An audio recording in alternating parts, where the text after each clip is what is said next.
Okay, this is crazy. This video has been up for 8 hours and it's already at 5.6 million views. That's actually nuts. Oh, I'm so excited. Okay. If we have a girl.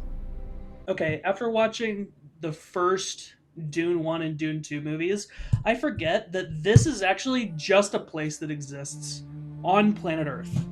The actual dunes, I keep getting lost in the world of Dune, but these are actually just real things that exist on planet Earth. If we have a girl, what will we name her? Her name should be Ghanima. You need to be strong. Okay, so we know that he's doing 3 parts of the movie, right? But part 1 and 2 was just book 1. It's not going to be. Are we gonna combine book 2 and 3 into part 3? There's so much in the books that happens cerebrally, right? Like you're seeing people talk to each other for a large part of the book, and there's a lot of political machinations. But for the most part, the books happen cerebrally. They happen in people's minds, right? Like Jessica is having a conversation with this person, and then they do some hand signals, and then I know that that means this thing, and then there's this lore about the Fremen and Atreides and how the Bene Gesserit have been seeding propaganda, right? Nima and Leto being a part of this movie doesn't make a lot of sense unless they're I just would name it including that for like fan service for people like me. so you would have the wisdom We got the of his ring, grandfather. the one ring to unite the dunes. I love Denis, love the sunset. Okay, so if I remember right, by the time the second book starts, like Paul is just kind of dealing with the consequences of war having happened. He's already the emperor, right? He's already the emperor at this point. Like he is the emperor of the universe. He controls the spice, he controls everything, right? Like he's killed the emperor, he is the emperor. He has conquered and he takes Princess Irulan to be his like legal wife or whatever, right? So is a lot of this movie going to take place during the wars that really kind of happen outside of the book lore of the second book? It's interesting. Throughout this trailer, you see a lot of the like war and stuff that's happening. And oh, this is my favorite. Oh, I'm so excited. Okay, so there's this like whole moment. Also, is Robert Pattinson just gonna be a Tleilaxu? Like, what are we gonna? Okay, love Princess Irulan. I dig that. I'm not sure how I feel The more our about enemies fight back. the Tleilaxu and Robert Pattinson being in this. Because if I remember right, the Tleilaxu, and so this is them delivering the what's his name? Hate, I think is what they ended up calling him, right? And this is the Tleilaxu, right? And they conspire with the Harkonnens on this. I don't know how I feel about Pattinson in that role. Like, because it's a pretty minor role, but they also they got really big A-list celebrities for for like the second movie, right? The Emperor isn't necessarily a minor character, but he has very low amounts of screen time, and I'll feel really bad if they do the same thing to Robert Pattinson. To protect my family. I don't remember Aaliyah at all in the second book. She has a way big and important role in the third book. It'll be interesting to see how they do it. I love seeing How Stilgar. did father do it? Your father never started a war. Oh, Oscar. I'm gonna call it right now. That is an Oscar-winning performance. She is the best part of all of the Dune movies so far. She is absolutely the best. Jessica is my favorite character of Dune. I love Jessica. Okay. Is that Aaliyah? Okay, this makes me think that they're combining the second book and the third book together because she's an adult here and it looks like she's doing the thing that adults do.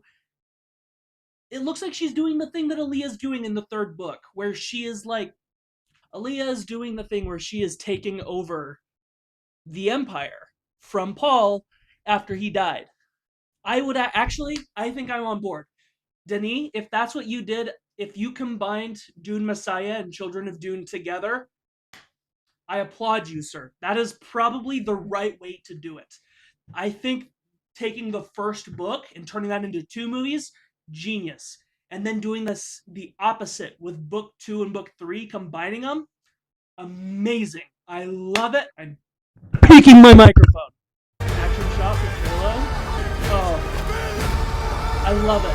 Okay. One thing I don't like is, okay, I don't know that I love the eyeball thing being like a symbol of this is not the same person, because in the books, otherwise, like, I get it, film wise, you have to have something to show that something is not quite right with this character, right? Like the whole point of this character is that he is indistinguishable from the human version of that character. That is the entire point, is they are the same thing, and Paul has to constantly remind himself, you are not the person I grew up with, you are a imitation that has this compulsion to kill me, right? Like, oh, I already said spoilers, you can't be mad. Wait, that was guns, right? Guns, what the fuck? Does the Dune universe have guns? From the most reputable source, r/Dune, their shields work against fast objects, so no. Yeah, that's what I thought. That's the whole point of having shields. So why do they have guns? Yeah, those are for sure guns, right?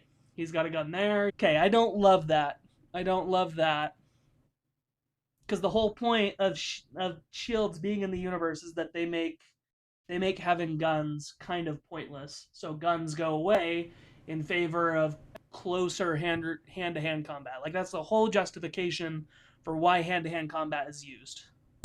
Don't know that. I'm not afraid to die. Okay, this is something I've been trying to say for a long time about the Dune world, is I don't believe Timothée Chalamet as Paul Atreides. I just don't. Paul Atreides in the books is kind of this character that grows into this emperor figure, right? He's a big, scary dude.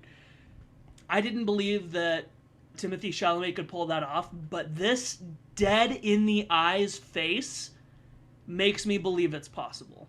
The only thing I've seen him in outside of a few small things is like Beautiful Boy, which was fantastic, but he was kind of typecast for the role, right? Kind of skinny drug addict guy. This is the first time I'm seeing his face where I'm like, I could believe that that is the Paul Atreides that is so consumed with spice that he is like premonitioning, as a word, about the future. I could see that.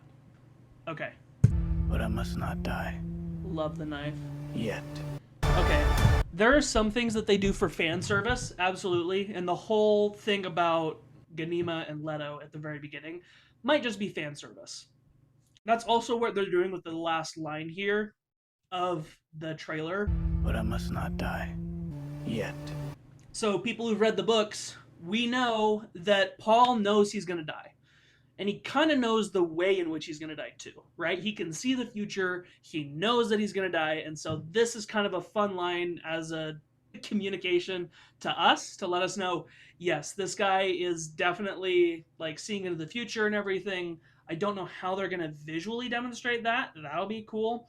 I really liked how they visually demonstrated Aaliyah becoming, like, while in the womb, becoming prescient. That was a really cool way of doing that with the blue in the water and everything. I really hope, after seeing this, that Denis Villeneuve, I don't know how to say his name, I really hope that what he does is he combines book 2 and 3 together to make the ultimate story of Paul Atreides.